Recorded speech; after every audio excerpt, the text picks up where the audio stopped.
नारायणं नमस्कृत्य नरं चैव नरोत्तमं दैवीं सरस्वतीं व्यासं ततो जयमुदीरयेत्।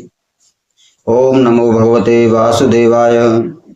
श्रीमद्भागवत महापुराण प्रथम स्कंध 16वां अध्याय परीक्षित की दिग्विजय तथा धर्म और पृथ्वी का संवाद। सूत जी कहते हैं, सौनक जी, पांडवों के महाप्रयाण के पश्चात भगवान के परम भक्त राजा परीक्षित श्रेष्ठ ब्राह्मणों की शिक्षा के अनुसार पृथ्वी पर शासन करने लगे।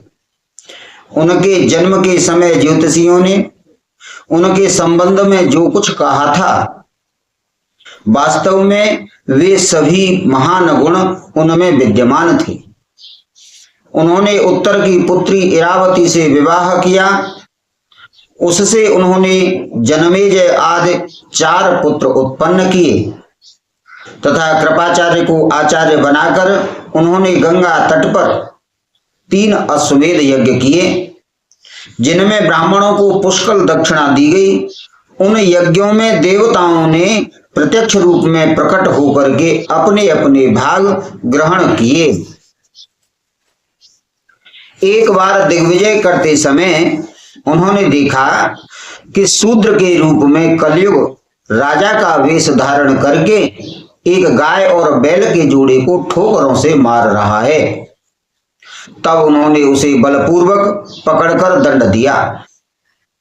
सौनक जी ने पूछा, महाभाग्यवान सूत जी, दिग्विजय के समय महाराज परीक्षित ने कलयुग को दंड देकर ही क्यों छोड़ दिया, मार क्यों नहीं डाला?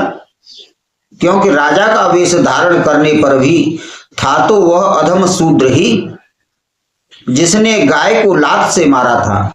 यदि यह प्रसंग भगवान श्री कृष्ण की लीला से अथवा उनके चरण कमलों के मकरंद रस का पान करने वाले रसिक महानुभावों से संबंध रखता हो तो अवश्य कहिए।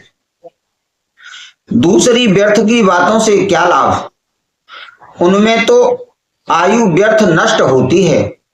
प्यारे सूत जी, जो लोग मोक्ष चाहते हैं परंतु अल्पायु होने के कारण मृत्यु से ग्रस्त हो रहे हैं, उनके कल्याण के लिए भगवान यम का आवाहन करके उन्हें यहाँ शांति कर्म में नियुक्त कर दिया गया है। जब तक यमराज यहाँ इस कर्म में नियुक्त हैं, तब तक किसी की मृत्यु नहीं होगी। मृत्यु से ग्रस्त मनुष्य लोक के जीव भी भगवान की सुधा तुल्य लीला कथा का पान कर सकें। इसलिए महर्षियों ने भगवान यम को यहां बुलाया है। एक तो थोड़ी आयु और दूसरे कम समझ, ऐसी अवस्था में संसार के मंदभाग्य विषयी पुरुषों की आयु व्यर्थ ही बीती जा रही है। नींद में रात और व्यर्थ के कामों में दिन। सूत जी ने कहा, जिस समय राजा परीक्षित कुरुजांगल देश में सम्राट के रूप में निवास कर रहे थे, उस समय उन्होंने सुना कि मेरी सेना द्वारा सुरक्षित साम्राज्य में कलयुग का प्रवेश हो गया है। इस समाचार से उन्हें दुख तो अवश्य हुआ, परंतु यह सोचकर कि युद्ध करने का अवसर हाथ लगा, वे उतने दुखी नहीं हुए। इसके बाद युद्धवीर परीक्षित ने धनुष हाथ में ले लिया। वे श्याम वर्ण के घोड़ों से जुते हुए सिंह की ध्वजा वाले सुसज्जित रथ पर सवार होकर दिग्विजय करने के लिए नगर से बाहर निकल पड़े। उस समय रथ, हाथी, घोड़े और पैदल सेना उनके साथ साथ चल रही थी। उन्होंने भद्राश्व, केतुमाल, भारत, उत्तर कुरु और किमपुरुष आदि सभी वर्षों को जीतकर वहां के राजाओं से भेंट ली। उन्हें उन देशों में सर्वत्र अपने पूर्वज महात्माओं का श्रेयस सुनने को मिला। उस यशोगान से पद पद पर भगवान श्री कृष्ण की महिमा प्रकट होती थी। इसके साथ ही उन्हें यह भी सुनने को मिलता था कि भगवान श्री कृष्ण ने अश्वत्थामा के ब्रह्मास्त्र की ज्वाला से किस प्रकार उनकी रक्षा की थी। यदुवंशी और पांडवों में परस्पर कितना प्रेम था तथा पांडवों की भगवान श्री कृष्ण में कितनी भक्ति थी।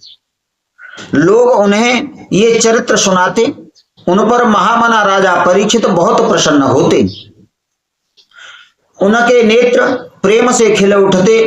वे बड़ी उदारता से उन्हें बहुमूल्य वस्त्र और मणियों के हार उपहार रूप में देते। सुनते कि भगवान श्री कृष्ण ने प्रेम परवश होकर पांडवों के सारथी का काम किया, उनके सभासद बने, यहाँ तक कि उनके मन के अनुसार काम करके उनकी सेवा भी की।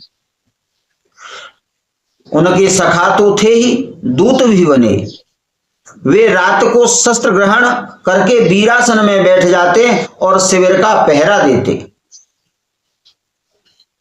उनके पीछे पीछे चलते, स्तुति करते तथा प्रणाम करते। इतना ही नहीं, अपने प्रेमी पांडवों के चरणों में उन्होंने सारे जगत को झुका दिया। तब परीक्षित की भक्ति भगवान श्री कृष्ण के चरण कमलों में और भी बढ़ जाती। इस प्रकार वे दिन दिन पांडवों के आचरण का अनुसरण करते हुए दिग्विजय कर रहे थे। उन्हीं दिनों उनके शिविर से थोड़ी ही दूर पर एक आश्चर्यजनक घटना घटी। वह मैं आपको सुनाता हूं। धर्म बैल का रूप धारण करके एक पैर से घूम रहा था। एक स्थान पर उसे गाय के रूप में पृथ्वी मिली। पुत्र की मृत्यु से दुखी, माता के समान उसके नेत्रों से आंसुओं के झरने झर रहे थे। उसका शरीर श्रीहीन हो गया था। धर्म पृथ्वी से पूछने लगा। धर्म ने कहा, कल्याणी, कुशल से तो हो ना? तुम्हारा मुख कुछ कुछ मलिन सा हो रहा है।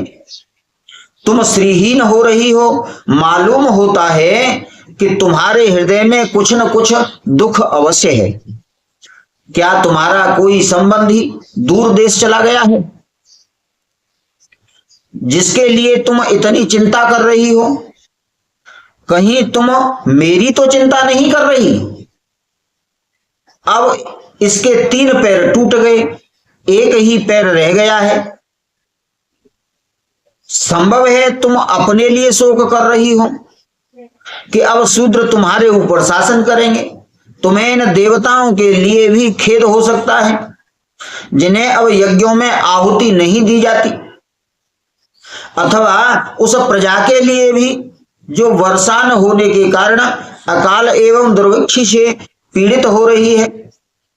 देवी, क्या तुम राक्षस सरीखे मनुष्यों के द्वारा सताई हुई अरक्षित स्त्रियों एवं आर्त बालकों के लिए शोक कर रही हो?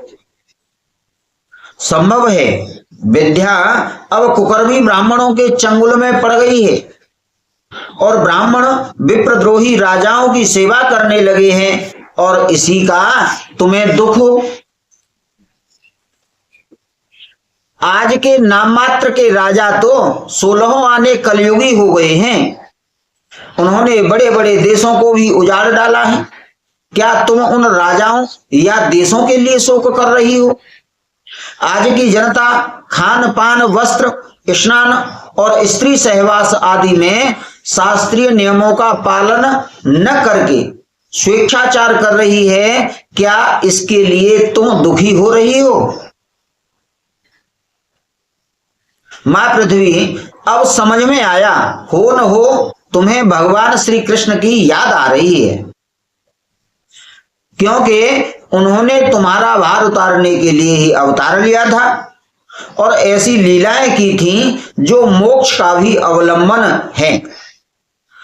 अब उनके लीला संवरण कर लेने पर उनके परित्याग से तुम दुखी हो रही हो।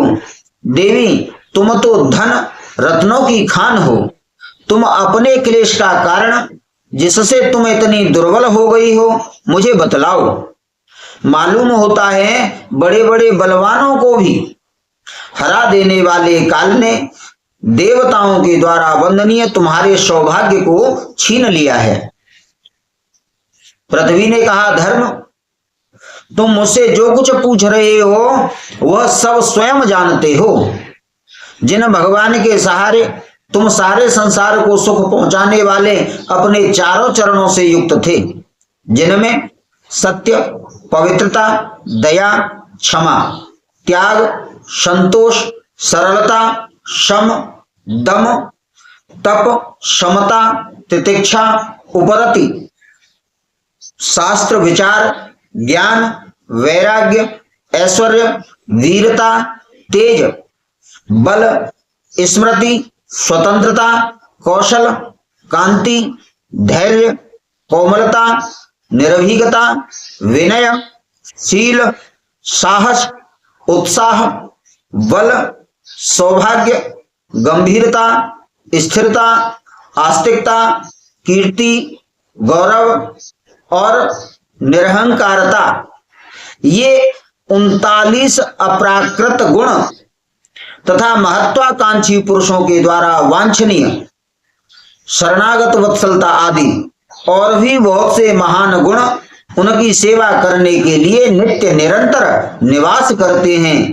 एक क्षण के लिए भी उनसे अलग नहीं होते। उन्हीं समस्त गुणों के आश्रय सौंदर्य धाम भगवान श्री कृष्ण ने इस समय इस लोक से अपनी लीला संवरण कर ली और यह संसार पापमय कलयुग की कुदृष्टि का शिकार हो गया।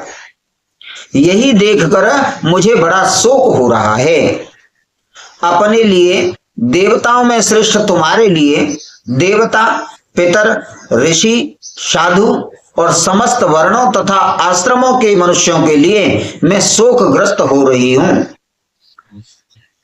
जिनका कृपा कटाक्ष प्राप्त करने के लिए ब्रह्मा आदि देवता भगवान के शरणागत होकर बहुत दिनों तक तपस्या करते रहे, वही लक्ष्मी जी अपने निवास स्थान कमल वन का परित्याग करके बड़े प्रेम से जिनके चरण कमलों की सुभग छत्र छाया सेवन करती हैं, उन्हीं भगवान के कमल, वज्र, अंकश, ध्वजा आदि चिन्हों से युक्त श्री चरणों से विभूषित होने के कारण मुझे महान वैभव प्राप्त हुआ था और मेरी तीनों लोकों से बढ़कर शोभा हुई थी, परंतु मेरे सौभाग्य का अब अंत हो गया। भगवान ने मुझे अभागिनी को छोड़ दिया। मालूम होता है मुझे अपने सौभाग्य पर गर्व हो गया था, इसलिए उन्होंने मुझे यह दंड दिया है। तुम अपने 3 चरणों के कम हो जाने से मन ही मन कुढ़ रहे थे, अतः अपने पुरुषार्थ से तुम्हें अपने ही अंदर पुनः सब अंगों से पूर्ण एवं स्वस्थ कर देने के लिए वे अत्यंत रमणीय श्याम सुंदर विग्रह से यदुवंश में प्रकट हुए और मेरे बड़े भारी भार को, जो असुरवंशी राजाओं की सैकड़ों अक्षौहिणियों के रूप में था, नष्ट कर डाला, क्योंकि वे परम स्वतंत्र थे। जिन्होंने अपनी प्रेम भरी चितवन, मनोहर मुस्कान और मीठी मीठी बातों से सत्यभामा आदि मधुमयी माननीयों के मान के साथ धीरज को भी छीन लिया था और जिनके चरण कमलों के स्पर्श से मैं निरंतर आनंद से पुलकित रहती थी, उन पुरुषोत्तम भगवान श्री कृष्ण का विरह भला कौन सह सकती है। धर्म और पृथ्वी इस प्रकार आपस में बातचीत कर ही रहे थे कि उसी समय राजर्षि परीक्षित पूर्व वाहिनी सरस्वती के तट पर आ पहुंचे। श्रीमन्नारायण नारायण नारायण भजमन नारायण नारायण नारायण नारायण नारायण नारायण भजमन नारायण नारायण नारायण श्रीमन्नारायण नारायण नारायण।